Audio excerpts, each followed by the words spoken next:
Hello everybody, welcome to I Am Maggie. So what we are doing on this channel, we are working a nice little crawl through Excuses Be Gone by Dr. Wayne Dyer. And this book is to help how to change lifelong defeating thinkings and habits. And currently we are in chapter 2, Your Two Minds, and we're picking up where we left off. So here we go. Creative consciousness. In this paradigm, the conscious mind is more accurately described as the creative conscious mind. This close to the surface, non-habitual mind makes endless decisions about what you wear. Brian Scott's art, just saying, check out his art. I'll put a link. Okay. What you eat, what appointments you keep, what time you go to bed, and the thousands of other daily chores in your life. This invisible and placeless place is part of your brain that makes and cancels plans, adds new ones, and thinks continuously. This creative consciousness is always there, to the point that even when you want to shut it down, it can be extremely difficult to do so.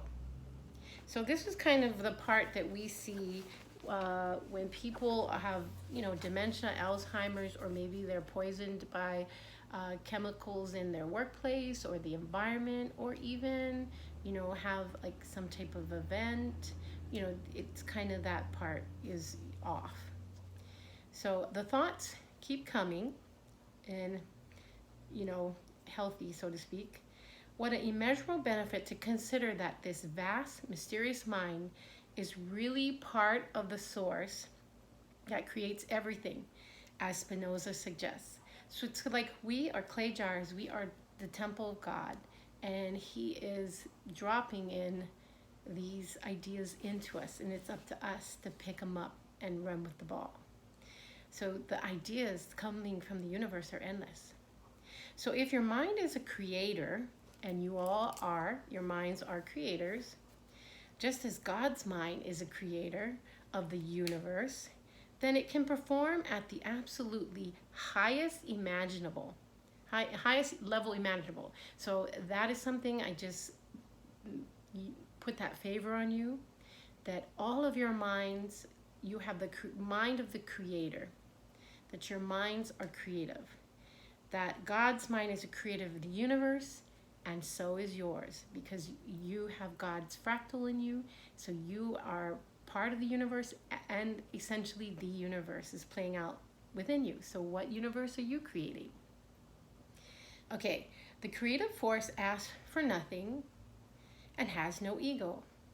It simply is an instrument of giving, providing, and offering at all times with no consideration for itself.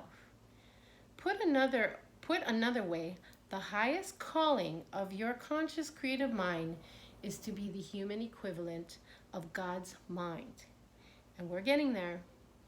Yet you'll probably agree that most of your thoughts focus on that relatively tiny universe of your human self.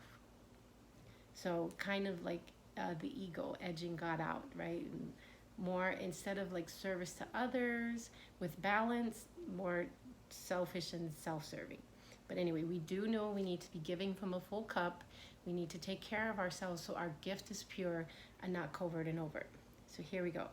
Rest assured that you can choose to learn how to shift your everyday thoughts away from what am I doing, what can I get, and how quickly can I get it, to Spinoza's concept of discovery, the highest functioning, all-knowing part of yourself.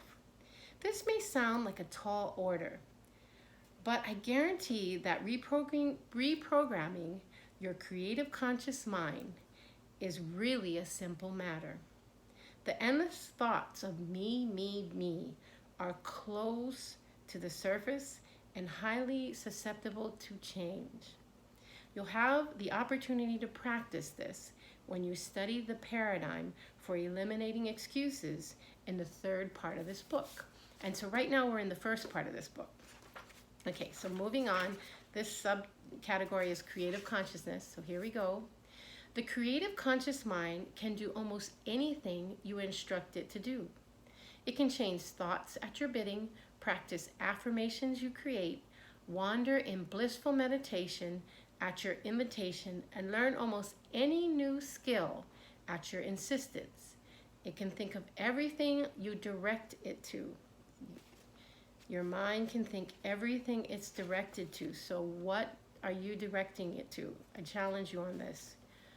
Just become aware. Just start to note it down so that if it's not creating in a way you'd like it to or directed in a way you want it to, we're going to shift that and we're going to move in that spectrum to the next life track. So through discipline, effort, and continual practice, it can also accomplish almost anything you focus your thoughts on. So encouraging. We can accomplish anything we focus our thoughts on. The problem with creative consciousness is that its constant shifts and changes can overwhelm or flood you. And I think many of us have experienced that. It's often referred to as the monkey mind because it keeps flitting about almost continuously, flitting, flip, like a butterfly. We love you butterflies, but I'm just saying, imagine if your mind is like how the Bible says, like washing back and forth like the waves instead of one mind, or like he said, flitting about.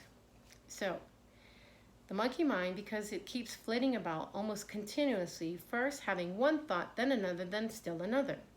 Most of this close to the surface mental activity is the ego's attempt to dance to the beat of rhythms and influences that are outside of you, which are probably unwanted, unnecessary, and running your life without your permission. So guys, we know this, with social media or TV or the music we listen to, it kind of takes our locus of control and focus and it puts it out there.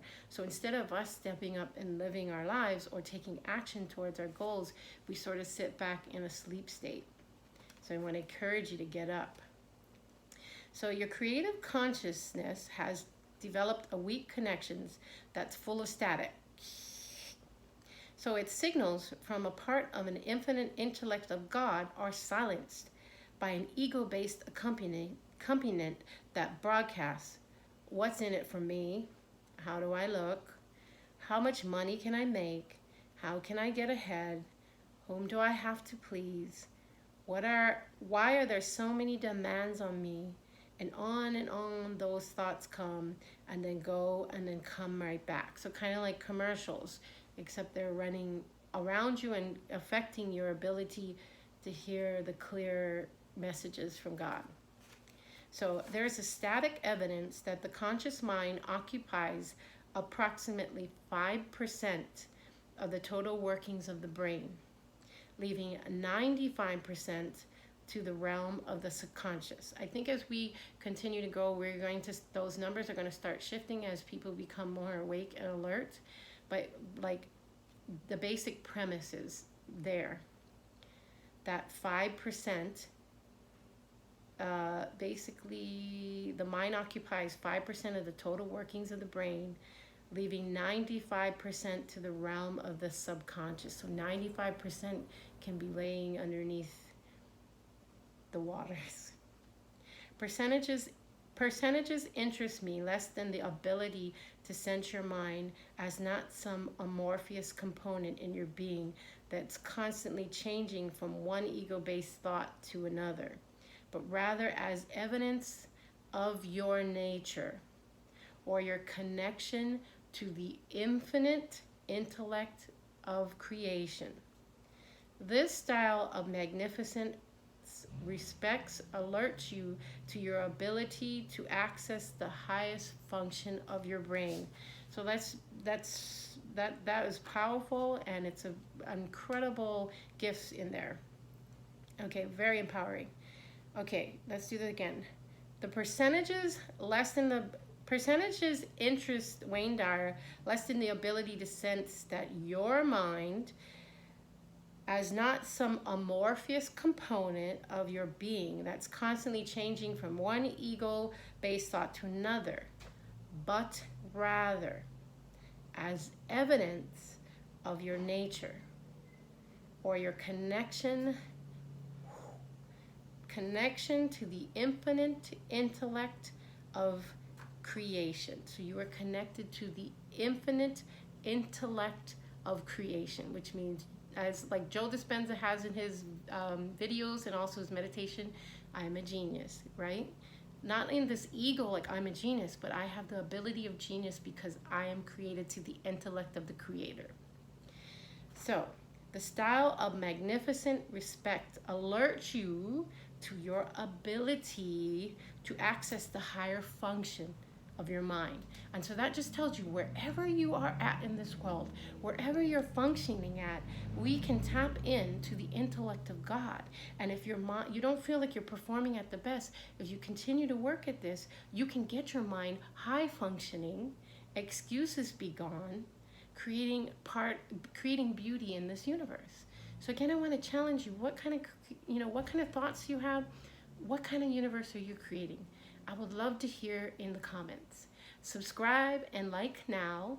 I appreciate you taking the time to spend with me. This time is precious to me, and I love being with you. And you know what's next, and I'll see you tomorrow. Peace in. Peace.